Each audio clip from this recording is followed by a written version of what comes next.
Ndabaramukije cane bakunzi b'ikiganiro igitondo gishasha, amahoro y'Imana, kugubwa neza, kuroranirwa mu vyanyu no mu banyu.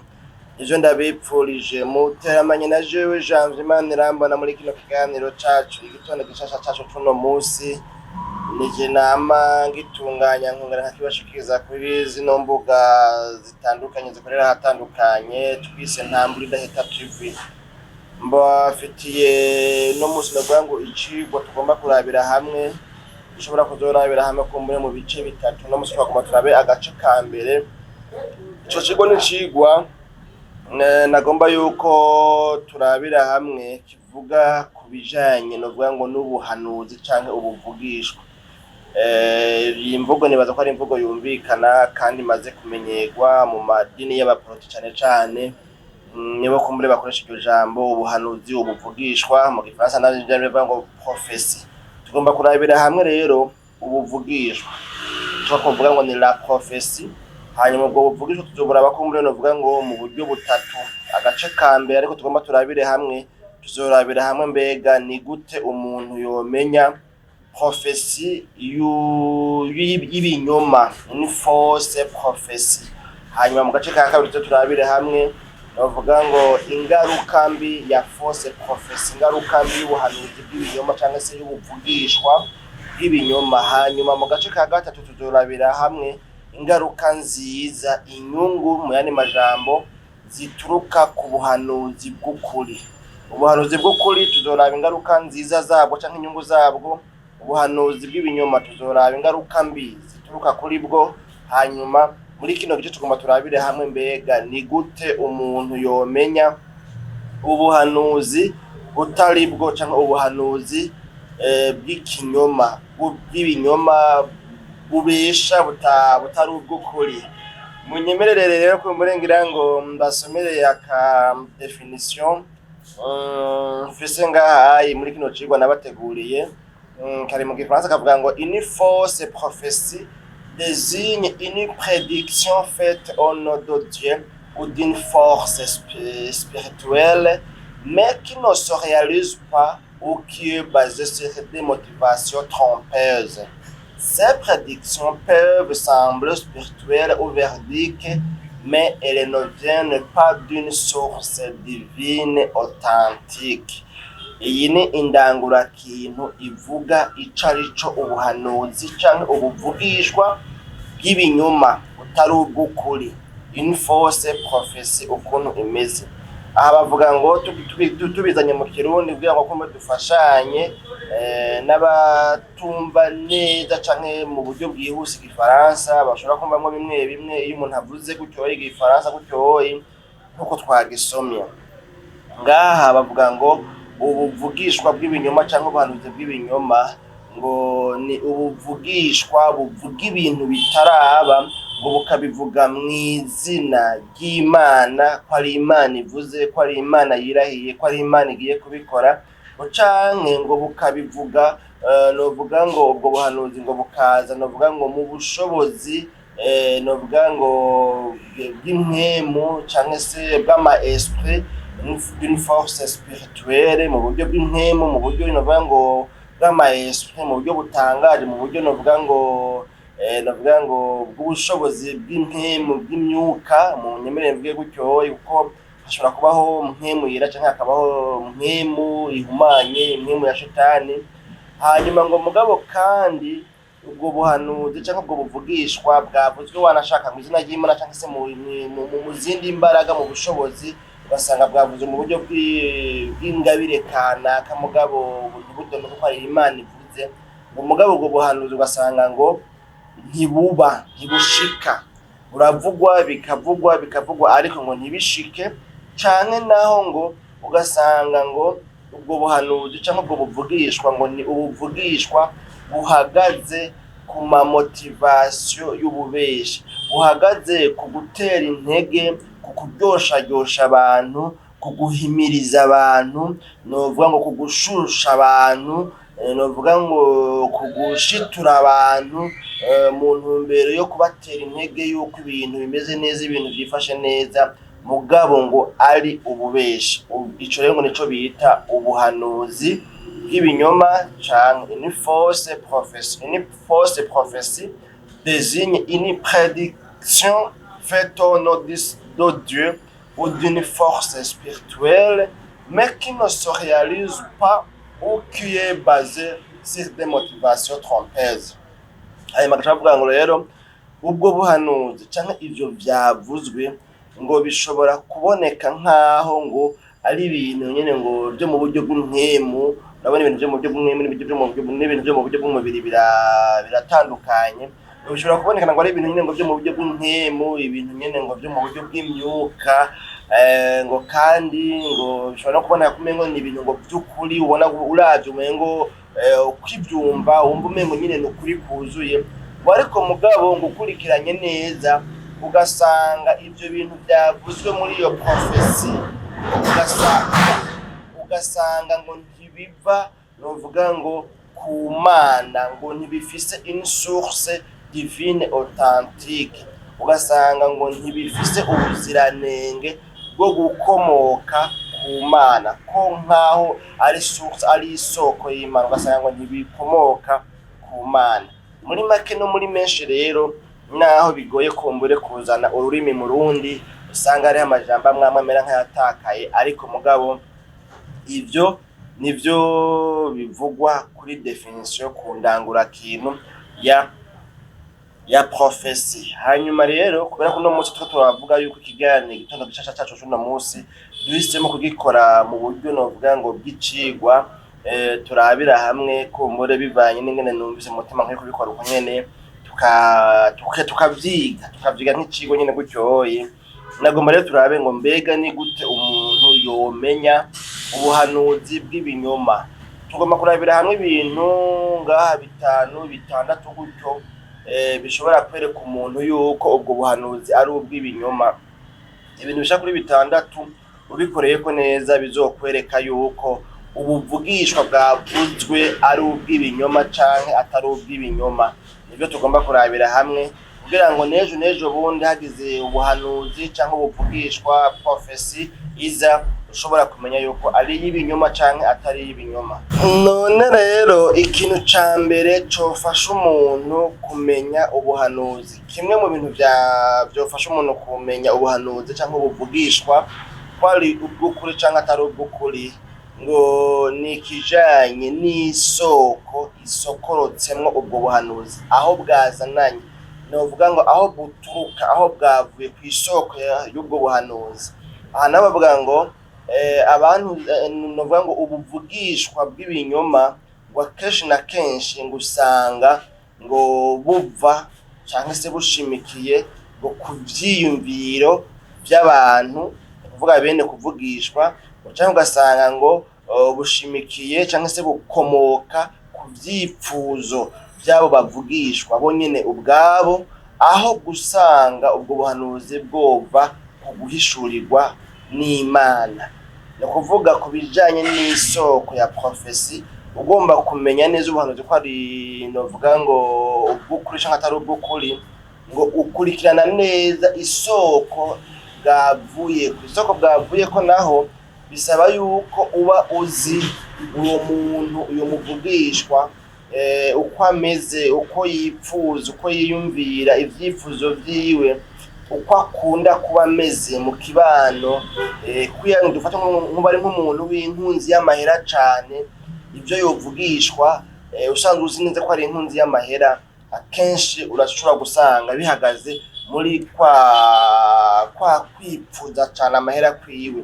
Akaba yovugishwa akavuga ngo Imana ivuze ngo iyi nzu ngo irimwo ngo ibitero, irimwo abadayimoni, ngo none Imana ngo imbwiye ngo ndayisengere ngo ariko ngo mugabo ngo uzane ikimazi ngo c'ibihumbi 500, uzane ikimazi c'1,000,000, uzane ikimazi c'5,000,000, hanyuma tukubita abazimu, mugabo uzanye izo 5,000,000. Ugaca wiyumvira ati none mbe basha burya hamwe umuntu atotanga ico kimazi c'izo 5,000,000 nta burenganzira afise bwo kuba yosengerwa. Mbega Imana ayo mafaranga ni mpaka ndayatange, ntayatanze ntibikunda.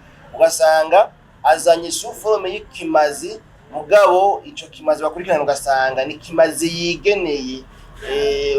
Akenshi usanga ibimazi bisabwa kugira ngo umuntu atongerere ko afatire ko mu gusenga cyangwa se mu kwirukana ikintu kanaka.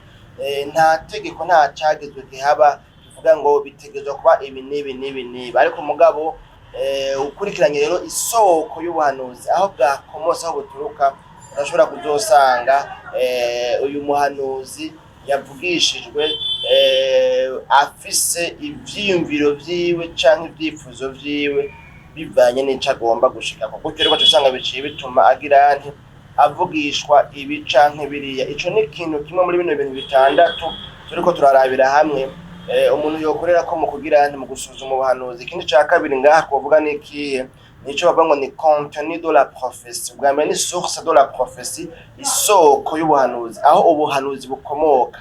Bega bukomoka mu vyiyumviro vy'umwana w'umuntu, ni ukuvuga ivyo yiyumviriye ubwiwe. Nari kuvuga ibintu byinshi niko mpasanga cyamvuze umwanya muremure, umuntu ashobora kuvugisha ibintu yiyumviriye. Je barigeze kubinkorako igihe kimwe niga mu w'10, nafashe amasengesho y'iminsi 10 ndiko ndasengera ibibazo harimo n'ibi bijanye n'ibinyine by'irivuga butumwa. Ico gihe hari haheze umwaka umwe ntangwe byo kuvuga ubutumwa mu bijanye n'imvugo mvuga amazina yo kuvuga amazina. Hanyuma rero ngenda gusenga iminsi 10 niga mu w'10. Ico gihe ndatwara amakaye yose yo mu w'10 yari amakaye ashika hafi 200, ngenda kumara iminsi 10 nsenga ntahayo ntataha muhira muri Nyanzo. Hama rero umunsi umwe muri iyo minsi niko ndasenga ndaronka ubuhanuzi kandi nkurikije nsanga nibwo ibyo bintu nari nagiye nanditse ikete yanditswe yavuga ngo ni ikete nandikiye ngo chef de la BIRC, BIRC. Iyo BIRC nayo yari banque d'intervention rapide de Suisse, niko nari nagifunze.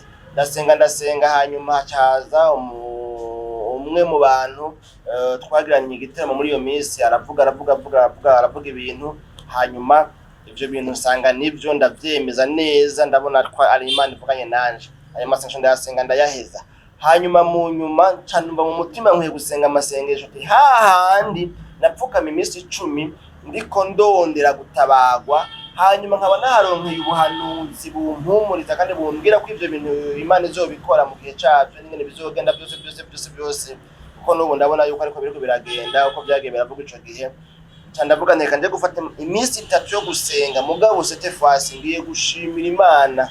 Nzoshima ibije byose mugabo ni igikorane cy'amasengesho yo gushima Imana mu buryo bwo kwisonzesha. Hanyuma rero ico gihe nayo muri iyo minsi 3 nyene urumva bishabira ngomba ko hariho abantu twasengana mu mugwi baza gukora igiteramo ngo dusengane tugirane igiteramo. Hanyuma ico gihe hari hajimwo abashitsi bavuye ahantu hamwe gutyo no ndavuga. Uyo muntu araba abona amakaye, abona uniforme manitse hajya hejuru mu cumba, avuga ati uyu mwana yahisemo kuza gusenga amasengesho nk'aya afise amakaye ni yose na uniforme niki, birabonekana ko afise ibibazo bimuremereye.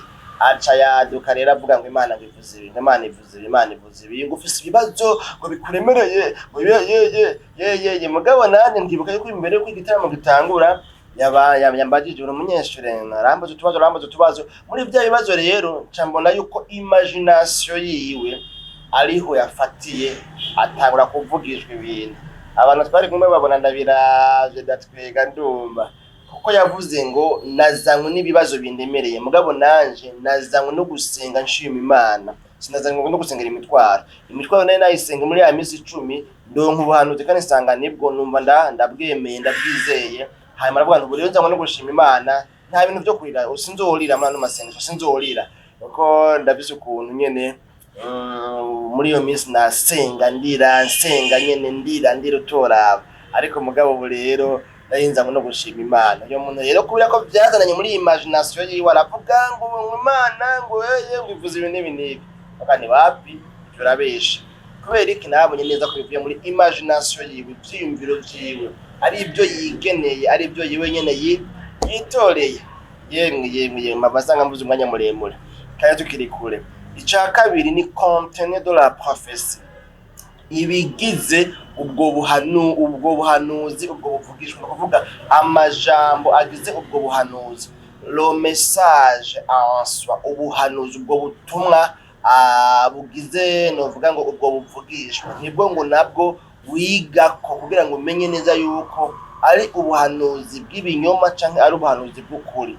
Muri ico gihe bavuga ngo yuko rero ngo ubuhanuzi bw'ibinyoma ngo ukurikiranye neza ngo burashobora ngo kumenyesha kuvuga ku bintu vyiza, des choses agréables, ngo bukavuga ibintu vyiza mu ntumbero yo kuryoshajyosha abantu, yo kubaresharesha, pour séduire les gens. Bakavuga ngo ubwo buhanuzi bukavugwamo ibintu vyiza bitumbereye kuryoshajyosha abantu, kuresharesha abantu kugira ngo batimarwe, bafurahe, banezerwe. Urumva badamva ngo mbonye ngo kunuko rero ngo Imana ngo irakuyeho ibi nibi umuntu mbere kugira abantu batahe baryohewe, batahe bamerewe neza, mbonye habaye ugasanga ni ibintu byo gufurahisha abantu. Hanyuma ngo canke ngo hakavugwamwo novuga ngo ibintu ngo binyuranye n'inyigisho z'impemu z'ukuri zisanzwe zihari. Ugasanga hariho ukuri kw'ijambo ry'Imana, hariho ukuri gusanzwe guhari, hari inyigisho z'ukuri zisanzwe zizwi za mpemu yera by'ukuri. Mugabo ugasanga ngo muri iyo contenu du message, muri ubwo buhanuzi havuzemo ibintu bikontredisa, binyuranya, byopoza, novuga ngo bihinyuza, bitemeranya n'inyigisho nzima z'ukuri zisanzwe zihari. Muri ico gihe rero ngo iyo contenu du message ubonye ngo inyuranya, novuga ngo n'ijambo ry'Imana, inyuranya kumbe n'inyigisho zo mu buryo bw'imkemu zisanzwe zihari, ico gihe tubona yuko ubwo buhanuzi cyangwa ubwo buvugishwa atari bwo. Le contenu de la prophétie naco ni ikintu gikomeye cyane ukorera ko kugira ngo wemeze yuko ubwo buhanuzi cyangwa ubwo buvugishwa ari ubw'ukuri canke ari ubw'ibinyoma. Ikindi kintu gira gatatu ngaha ni fruit de la prophétie, ivyamwa bikomoka kuri ubwo buhanuzi. Mbega ubwo buvugishwa, ubwo buhanuzi, iyo prophétie izana ivyamwa ibiye, n'uyuhe mwimbu uva muri ubwo buhanuzi.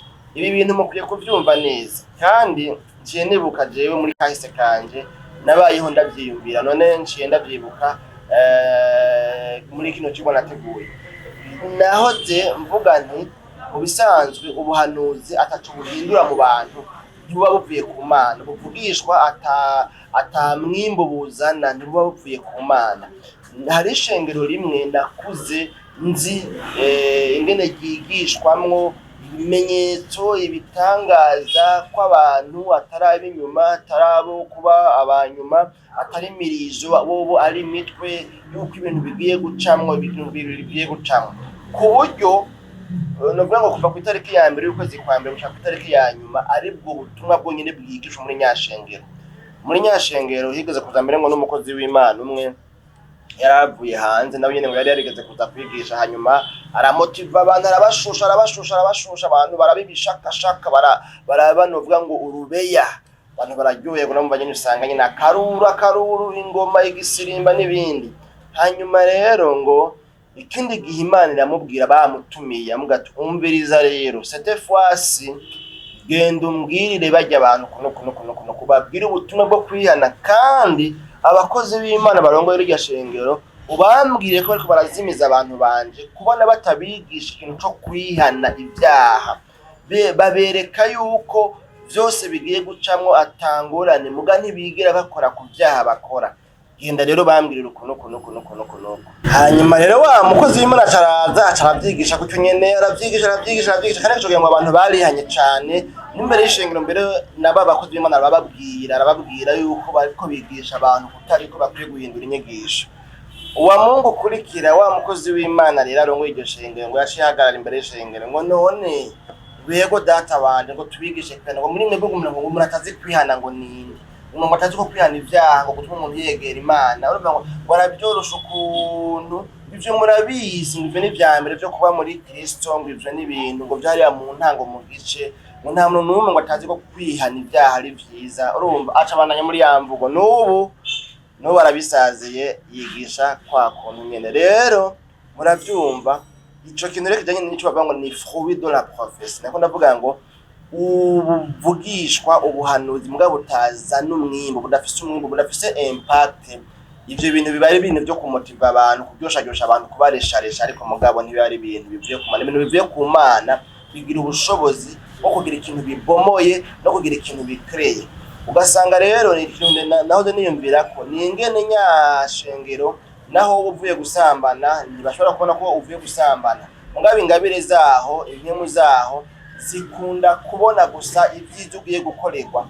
Zozo zifise zoom, zifise kamera iteye ubwoba, ibasha kuzuminga amaviza, ko amaviza agiye kuza, ko diplome yawe igiye kuza, ko akazi kawe kagiye kuza, ko promotion yawe igiye kuza, ko hari abantu bari baguhagurukiye, hari abantu bagomba kukugwanya, ko hari abarozi bari baje none ko Imana iciye bahushura, ko hari isanganya ryari rije mugabo ko Imana iciye irikubita, undi aribonye rije ngo mugabo ngo Imana waje gusenga ngo iciye ibikubita byose ngo pi. Urumva nyene nivyo izo ngabire zabo, izo mpemu zabo, ayo makamera yabo yo mu buryo bw'impemu ashobora kubona ibyo gusa. Mugabo naho uvuye gusambana, naho waraye mu kabare, muri boîte, naho woba ngira ngo waraye ukoroye inda, ingabire zabo ntizigira zibibona. Ico kintu kirababaje kandi nticumvikana. Imana naho itanga isabagire ishobora gutanga ingabire zama zizuminga viza, imiduga igiye kuza, promotion igiye kuza, kugiye kuronka ibinabiriya, ko business yawe hari abantu bari bayipfukamiye, ariko mugabe igiye kugera. Mugabe izo ngabire ntizishobore kubona ibyaha biri mu bantu, kandi nimba ari ikintu cambere Imana ikeneye mu bantu ni uko ibyaha biva mu bantu. Ibisigaye byose umuntu abironka nk'inyongera, ibintu byose bisigaye umuntu abironka nk'inyongera. Uravyumva rero? Ibyo bintu nabayeho ndavyiyumvira, ugaca usanga rero umuntu arabwirwa ubuhanuzi kuva ku itariki 1 y'ukwezi kwa mbere gushika ku itariki 31 z'ukwezi kwa 12, yamabwirwa yuko bigiye kugenda neza, mugabo akazomara imyaka 10 ubona ubuzima bwiwe budahinduka. Abo bantu bama babwirwa yuko Imana ije ngo ibimare, ije ngo ibirangize, ikuyeho abazimu, ikuyeho ibinabiriya, ariko bitigera biba. Nukuvuga aho nta fruit de la prophétie. Bantu b'Imana muri kumura kwikirana kino kiganiro igitondo gishasha, no muzi murabona ko nahisemo kugikora mu buryo bujanye no kuvuga n'inyigisho. Nta na Bibiliya nasomye kandi muganda yifise ngaha na Bibiliya nasomye nabizanye sufurome y'icigwa kandi gikenewe cyane gose umuntu yovuga ntaheze. Nagomba kubabwira ngo ubuvugishwa, ubuhanuzi, prophecy yose niwa igenzura ugasanga ibyo yamivuga byose bitwagwa n'umuyaga, kuko iki kintu abantu baracihenda ko cyane kandi baravuga ngo barakinyazwe. Ni byiza ko igihe cyose ubuvugishwa buvuze uca nawe uhera uwo munsi ukurikirana ngo urabe ko ubwo buhanuzi bushika, uraba yuko ubwo buhanuzi busohora. Ubwo buvugishwa butafise impact, budafise uruhara, budafise ico buhindura mu buzima bw'abana b'abantu, ubwo buvugishwa sibwo. Kuko Imana ijambo ryayo ntirigenda ubusa, byanka byakunda hategerezwa kubaho impact, hategerezwa kubaho ikintu buhindura. Ubu buvugishwa, ijambo Imana ivuze ritegerezwa kugira ikintu rigize, ntiribomora, rikagira n'ikintu ryubatse. Rero ukabona ubuvugishwa buvuye kwa naka nta kintu na kimwe bwigera buhindura, si ubuvugishwa bw'inyegejemwo Imana. Kuko ubuvugishwa bw'inyegejemwo Imana ni ijambo ry'Imana ubwayo, kandi Imana ngo iriherekeresha ibimenyetso n'ibitangaza. Imana iba inyegeye muri ubwo buvugishwa, ibirimwo muri. Ni ukuvuga ngo ubuvugishwa nyakuri bw'Imana haba harimwo ubumana, haba harimwo ubushobozi bw'Imana, haba harimwo Imana igenzwa no kugira ikintu ikoze, ibomoye, yubatse. Niyo ushobora kumenya yuko ari prophecy y'ukuri. Rero fruit de la prophétie ni ikintu gihambaye cyane, mugabo nizera yuko abantu batagenzura ngo bakurikirane. None rero ubuhanuzi, ubuvugishwa bw'ukuri akenshi bwama ivyamwa. Abandi bavuga ngo imbuto, bwama ivyamwa, bwama imbuto, burafise novuga ngo umwimbo, hariho ikintu gihinduka, hariho ikintu gikoreka kubera ubwo buhanuzi. Muri ivyo navyo ni nk'uko nk'akarorero iyo bivuzwe bizana amahoro ahatagira amahoro. Ubuhanuzi nyakuri buvuzwe ahatagira amahoro haba amahoro, ahatagira novuga ngo justice, novuga ngo ubutungane habaho ubutungane, ahatagira urukundo haba urukundo. Ariko mugabo iyo atari ubuhanuzi bw'ukuri, ivyamwa vyabwo ntibiboneka. Ibi vyamwa tuvuga by'amahoro, umunezero, ubutungane, guhuza, kwiyumvanamo, gukundana n'abantu, gucudika, ubu novuga ngo gusenyera ku mugozi umwe, ivyo ntibiheza ngo bibe kubera ko si ubuhanuzi bw'ukuri. Ubuhanuzi butari bw'ukuri nabwo akenshi usanga buzana kwiremamwo ibice, kubera ko bavuga ngo tandis que les fausses prophéties peuvent semer la division et la confusion. Ibi bigomba kuvuga yuko ubuhanuzi bw'ibinyoma akenshi bushiraho buzana butuma habaho kwirema ibice, ukudahuza hagati y'abantu babubwiwe. Uzokumva kenshi ivyumba hirya no hino bivugwamo ngo wewe ngo mbonye ngo abantu batumye ngo udatera imbere ngo ni naka na naka na naka, ni mu muryango wawe, ngo ni umugabo wawe, ni umugore wawe. Nawe wumvise ko naka ariwe yatumye udatera imbere, uca umwanka urunuka, ahubwo ufise umupanga wavura rumuciye izosi. Kubera iki? Ubuhanuzi bwavuze ngo ni naka yakubujije gutera imbere. Muzovyumva ahantu henshi bigenda biravugwa, umuntu ngo atumye ngo wewe ugwara izo ngwara, ngo uzirungika ngo ni umugabo wawe, ngo ni nyoko bukwe, ngo ni nyokuru, ni nyokwanyu, ni naka, ni muyomba, ni muvyarawe. Ibyo bintu ugasanga umwimbu bica bizana ni division, n'ugwanko, n'ukwankana, n'ukubyarukana, ni novuga ngo ukwirema ibice, habaho na confusion. Rero umuntu akumva acaba mu rujijo, agataba muri situation yo kwijijanya imitima kubera ubuhanuzi bwagize bwavuzwe. Ubwo buvugishwa bwavuze bugakwega novuga ngo bukamucanga, agacanganyikirwa, ugasanga byamucanze ibyavuze. Muri ico gihe rero murumva yuko usanga iyo prophecy bifise amafuwe mabi, ivyamwa bibi canke umwimbu bibi. Nuko rero ibisigaye navyo n'uvyuko ngo inyigisho n'ibikorwa by'umuvugishwa ubwiwe yavugishijwe navyo bikoregwa, kuko ukuntu yigisha, inyigisho akunda kwigisha, n'ingeso ziwe, ibyo akora, uko yifata, uko abana n'abandi, ibyo byose birashobora kwerekana neza nimba vy'ukuri uyo muntu avugishwa ivy'ukuri canke avugishwa ibinyoma. Kuko nimba afise ingeso mbi, nimba ari umushakanye, nimba ari umusambanyi, nimba ari umubeshi, nimba ari umunyamanyanga, nimba ari umufrodere, nimba sinzi nyene novuga ari umupfunga kiwani, uyo muntu ntibitege yuko azohava avugishwa ivy'ukuri, kubera ibidudu biza muri we nivyo aheza akavugishwa. Murumva rero tumaze kuvugana novuga ngo ibintu bitatu. Icambere twavuze source de la prophétie, ica kabiri twavuze contenu de la prophétie, ica gatatu twavuze fruit de la prophétie, ubwa kane nabwo twovuga ngo ni ibijanye na conformité à la parole divine. Ikindi kintu gishobora kugufasha kumenya no kwemeza neza yuko ubuvugishwa bwavugishijwe bwavuzwe ari ubuva ku Mana, ngo ni ingene usanga buhuye n'ijambo ry'Imana, ni ingene usanga ijambo ry'Imana ari confirma ubwo buvugishwa, ugasanga ibyavuzwe bihuye n'ijambo ry'Imana.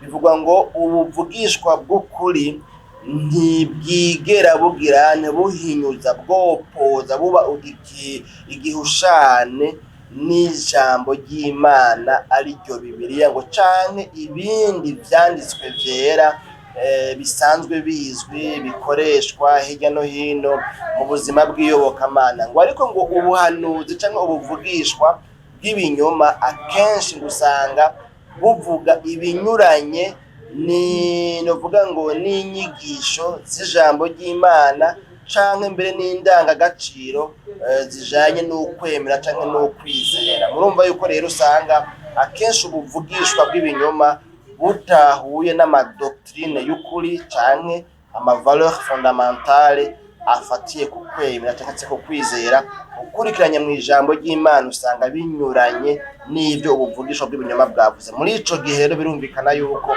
biragusaba cane kumenya inyigisho z'ijambo ry'Imana ziri muri Bibiliya kugira ngo bikunde ushobore kumenya yuko ibyo bintu ari iby'ukuri cyangwa atari iby'ukuri. Hanyuma rero mu ntumbero yo guhava dusozera kino gice cacu ca mbere kuko twababwiye ko kino cigwa kivuga ku bijanye n'ubuvugishwa nitwokimara mu gice ca mbere. Kino cigwa tugomba tuhava tugarukiza ngaha mu gice ca mbere nyene, hamuzoraba igice ca kabiri n'igice ca gatatu, kandi muzosanga izi nyigisho ari nkenerwa cane. Ni ukuvuga ubwa gatanu muri bino bintu bitanu bishobora kugufasha kumenya yuko ubuvugishwa ari ubw'ibinyoma ni kijanye na intention du prophète. Intention du prophète naho nukuvuga ngo intumbero y'umuvugishwa, ugasanga uravye ibyo yavugishijwe ibintu bijanye n'intumbero y'ibyo agomba gushikako.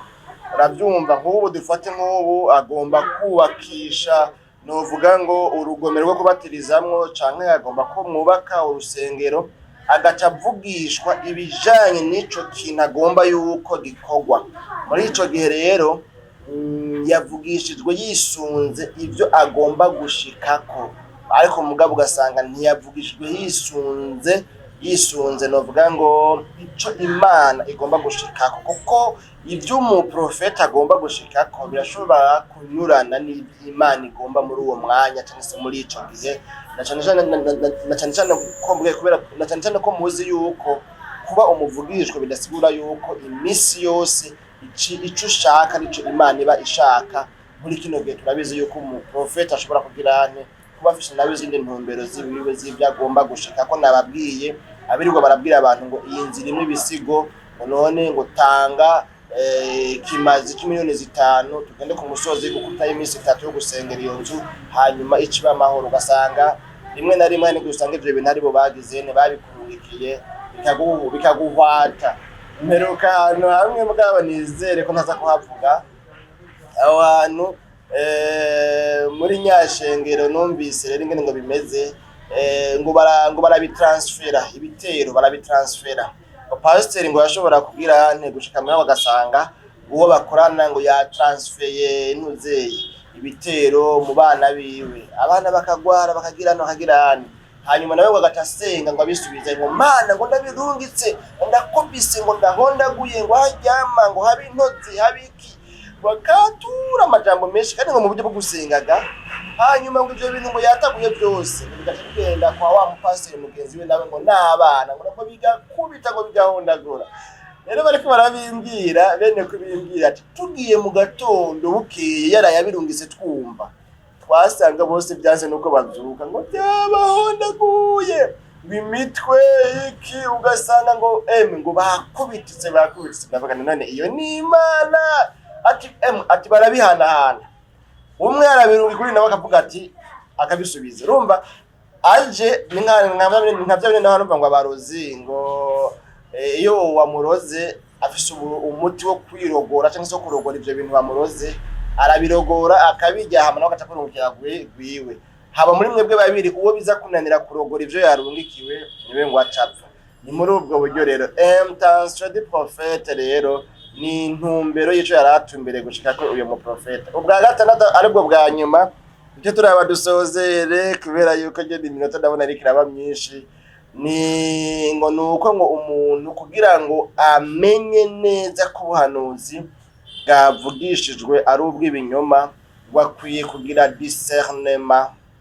Faire preuve de discernement ni ibijanye no gusuzuma ubuhanuzi, kurobanura ivyiza mu bibi, ugatandukanya iciza n'ikibi, ugatandukanya ibibereye n'ibitabereye. Discernement rero ni kimwe mu bintu bihambaye cyane bikwiye kuba mu muntu, kuko umuntu murabizi yuko kuva habayeho kujya ku giti kimenyekanisha iciza n'ikibi, kuva ico gihe nyene muri we umuntu haje yabaho anovuga ngo agafaculté kamufasha kumenya ikintu ko ari iciza canke ari kibi, hanyuma agaheza agahamagarirwa guhitamwo iciza akareka ikibi. Iyo ahisemwo ikibi abagisemwo n'ibigirankana abazi ko ariko arakora ikibi kandi kigizene kibabaza nyene kugikorerwa. Rero ngo bavuga ngo birakenewe cyane kandi bifise akamaro kadasanzwe kugira discernement, no kuvuga gusuzuma, gushishoza, gukurikiranira hafi, gutohoza neza ivyavuzwe mu buvugishwa, ariko ntiwemere nk'impumyi, et de ne pas accepter aveuglément toutes les prédictions ou déclarations.